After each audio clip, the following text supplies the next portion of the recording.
Betty! Betty, it's Jimmy!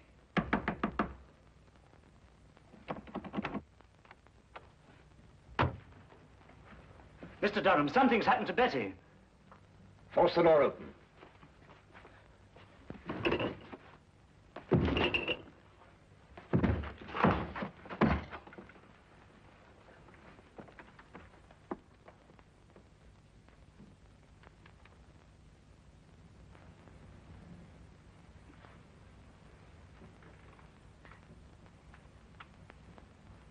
The singing violin.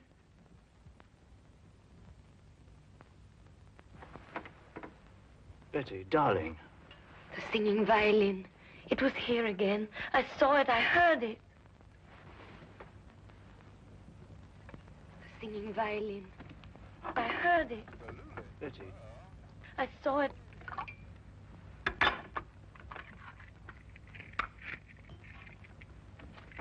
Give her one of these. It's the sedative Dr. Marino left for her.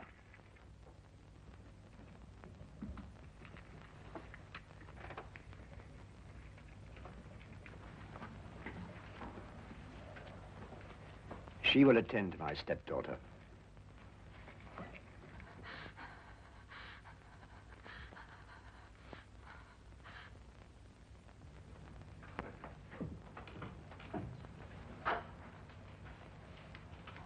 Perhaps you wondered, Willand, why I invited you to my home as my weekend guest.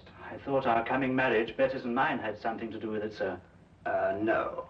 I wanted you to see for yourself why that marriage can never take place. I don't understand, sir. Are you blind, Willand? After what you've just witnessed, don't you realize that my stepdaughter is losing her mind? She never told me. Naturally. Dancing skeletons, headless men, and tonight, a singing violin. Surely, sir, it must be merely her imagination. Nightmares. But she insists the things that she sees are real. Positive proof of incipient dementia precox. I regret to have to tell you this, my boy. My doctor informs me that in a matter of weeks, if not days, Betty must be certified as hopelessly mad.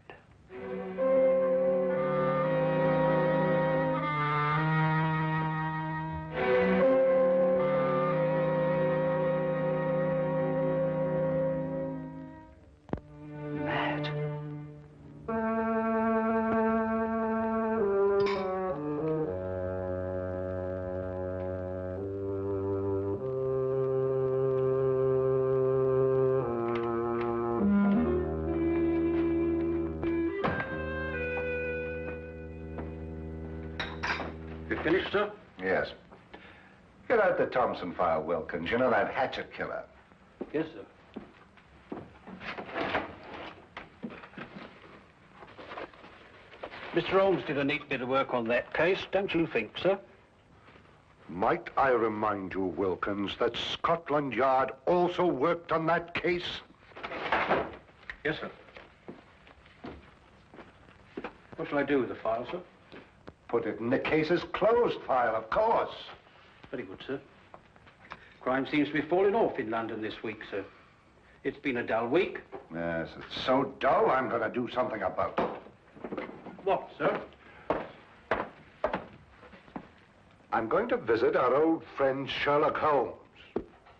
I've noticed that when we've got no crime, he has.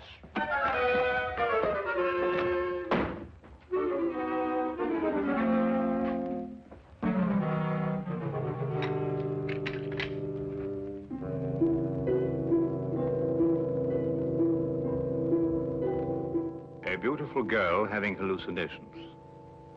A worried housekeeper. An austere stepfather. A heartbroken boy. A gloomy old house in a quiet section of London. That was one of the most bizarre and terrifying cases ever to challenge the talents of my extraordinary friend, Sherlock Holmes. We were plunged into it one drowsy day in mid-September when murder, sudden and brutal, came calling. What is it? Sounds like a shot from the street.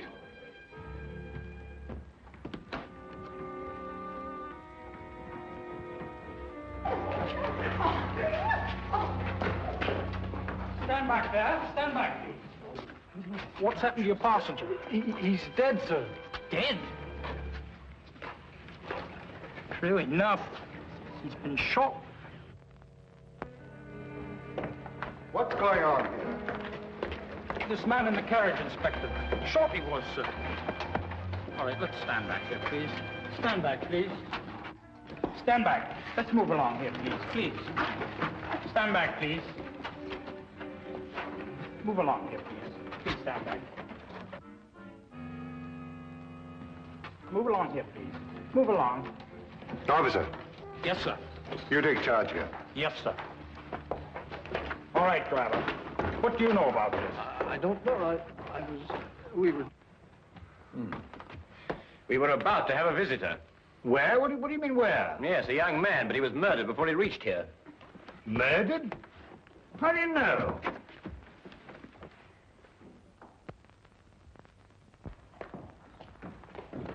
Let's move along, please. Move along. It's all over. Move along, please.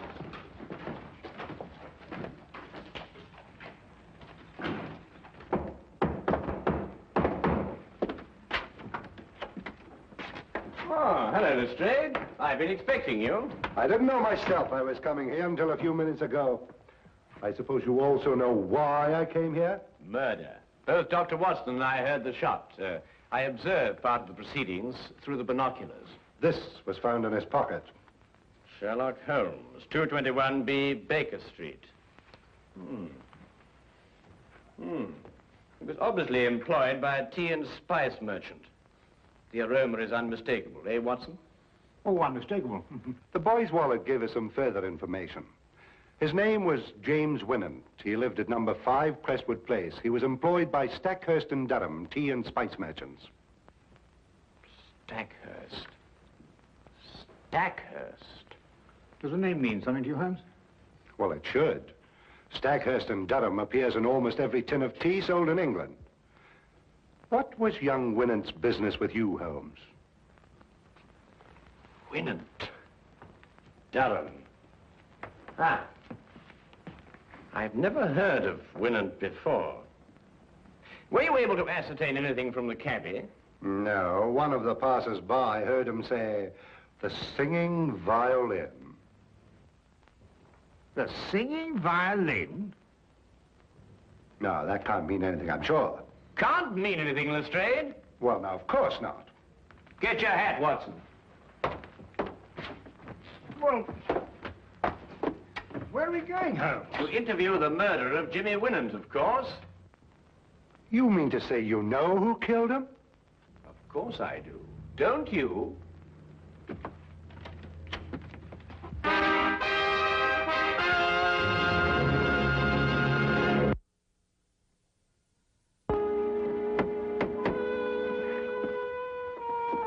Might I inquire who lives in this dreary monument to great wealth? Guy Durham. Durham. Wasn't he one of the partners of the firm that employed young Winant? Yes, the only surviving member. Stackhurst died 15 years ago. Holmes, you said we were going to visit Winant's murderer. I did. Yes? Good morning. I'm Sherlock Holmes, and this is Dr. Watson. I'd like a word with Mr. Guy Durham. Here is my card. I'll tell him, for all the good it'll do. He left word he doesn't want to be disturbed. Come in.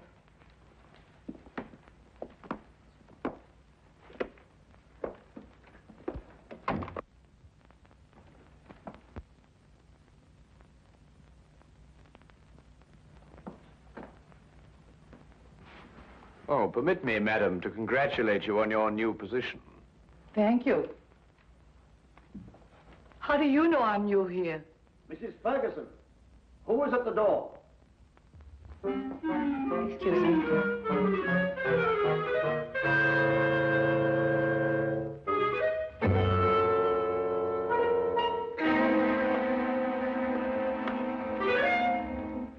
How did you know? Well, she was unfamiliar with the position of the curtain cord. She obviously hasn't been employed here very long. Oh, obviously. I'm sorry, sir, but Mr. Durham can't... What is the meaning of this? I'm sorry, sir. They pushed in before I could stop them. I must apologize for this intrusion, Mr. Durham, but it's imperative that I speak to you. Oh, very well. As long as you're here, what do you want? I take it you are Sherlock Holmes. At your service, sir. And this is my friend and colleague, Dr. Watson. Pleasure, sir. How do you do? Sit down. I regret to say that I am the bearer of bad tidings, Mr. Durham. Your prospective son-in-law was murdered not 2 hours ago. What? Winant murdered? But, Holmes... The engagement announcement of Miss Betty Durham and Mr. James Winant was published in the Times not 2 days ago. Mr. James Winant was on his way to see me when he was ambushed and shot. But what did he want to see you about? Don't you know Mr. Durham? No. Then perhaps Miss Betty, your stepdaughter, I believe. Yes, Betty is my stepdaughter. I adopted her when I married her mother. Perhaps she might be able to provide some information. I am sorry. I'm afraid I cannot allow you to see her. She has been in a highly overwrought frame of mind of late. Only this morning, under the advice of her doctor, I sent her away for a complete rest. Moreover, it is best under her present mental condition that she should remain in ignorance of Winant's death. Oh, that's most unfortunate. Probably the excitement of her forthcoming marriage brought on an emotional upset. Not only probably, Doctor, but true. And now, if you'll excuse me, I regret I cannot be of any more help to you. Oh, Mr. Durham, what is the name and address of your former housekeeper? Why do you ask? Well, housekeepers are rather hard to come by these days. If she hasn't already found a new position, I'd like to employ her. Oh, I prefer not to recommend my former housekeeper. I had to discharge her for theft. Good morning, gentlemen.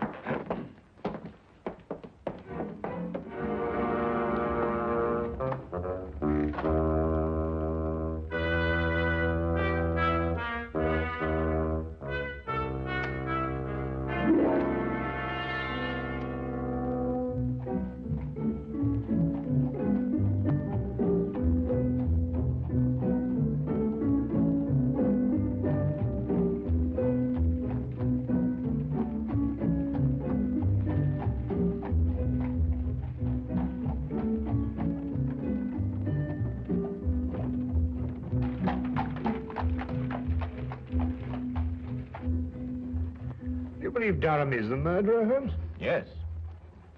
Why are you so sure? Well, 15 years ago, Horace Stackhurst died in extremely mysterious circumstances. Stackhurst? Would that be the Stackhurst of Durham's firm? The same. Shortly after Stackhurst's death, his widow married Durham. And the widow is Betty's mother, I presume? Indeed, she was. But the mother herself died within a year, and Betty inherited a great fortune. Durham was appointed guardian until such time as Betty married. Oh, I'm beginning to understand. Tell me, Holmes, have you solved the mystery of Winant's dying words yet? The singing violin? Oh, well, that's really very easily explained, Watson, now that the... Ah, here we are.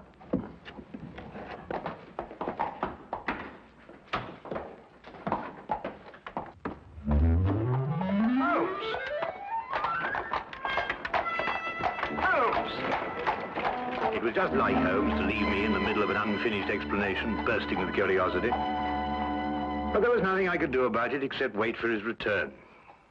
I waited up for him until midnight, finally retired without seeing him. And when I awakened the next morning, he was already gone. I didn't see him again until shortly before 10 o'clock.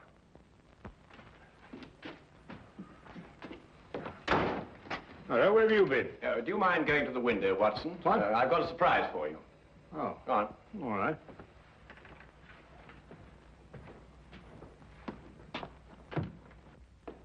No, not yet, Watson. Now, turn around.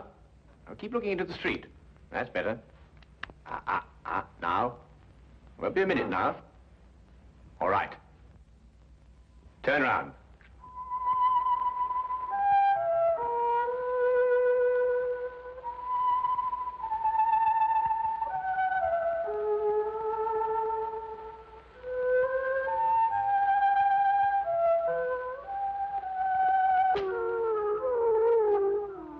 Well, what? A singing violin. Well, that's fantastic. Yes, a fiend with a diabolical mind, our Mr. Durham. Soap on the bow so that no sound should come from it, and this. Come along, Watson. Where to? To complete a plan which this time only you can effect. Oh, really? After you.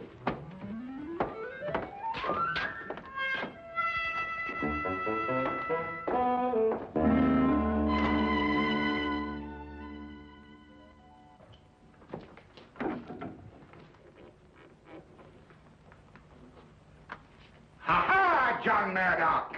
So I found you at last, eh? What?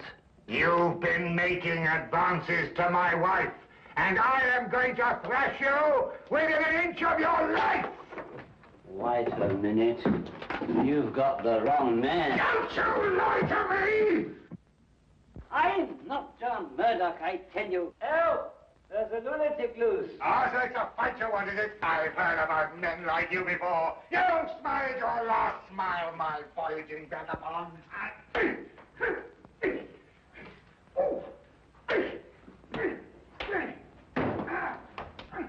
My answer is final, Durham. I didn't mind certifying your stepdaughter as insane, but I draw the line at murder. If you want her killed, do it yourself. Very well, Marino. I will. But you will have to sign the death certificate. That I'll do. An overdose of morphia would be the best way. I'll prepare a hypodermic for you. She's under sedation now, and shouldn't give you any trouble. What room is she in? Number 4. Dr. Marino, help! Something's happening out there. Let it wait. Give me the hypodermic.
Durham, do you hear me?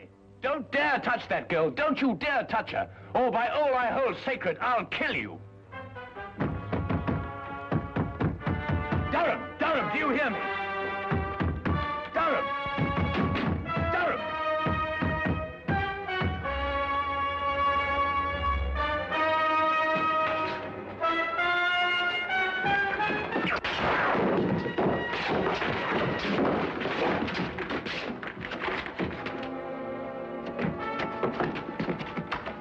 Are you all right, Holmes? The girl, is she all right, Watson? Just drugged. She'll be all right. Well, what kept you so long? Dr. Marino brought up reinforcements. When I came here and answered your summons, I found Dr. Watson fighting with 4 men. Must say he was holding his own. Now, will somebody please tell me what this is all about? Nothing would give me greater pleasure, Inspector. May I introduce Mr. Guy Durham, your murderer? What?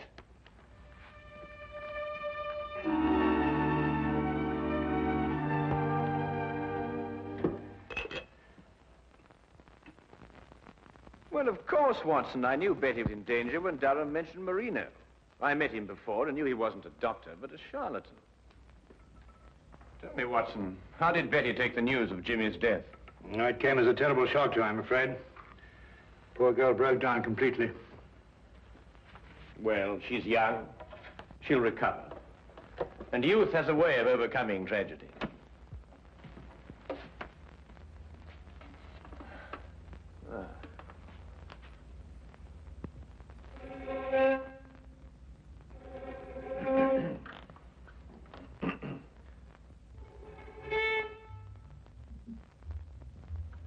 Oh, confound it. I completely forgot that I soaped this bow. It'll be days before I can play again. Really? A wonderful invention, soap. Has so many uses.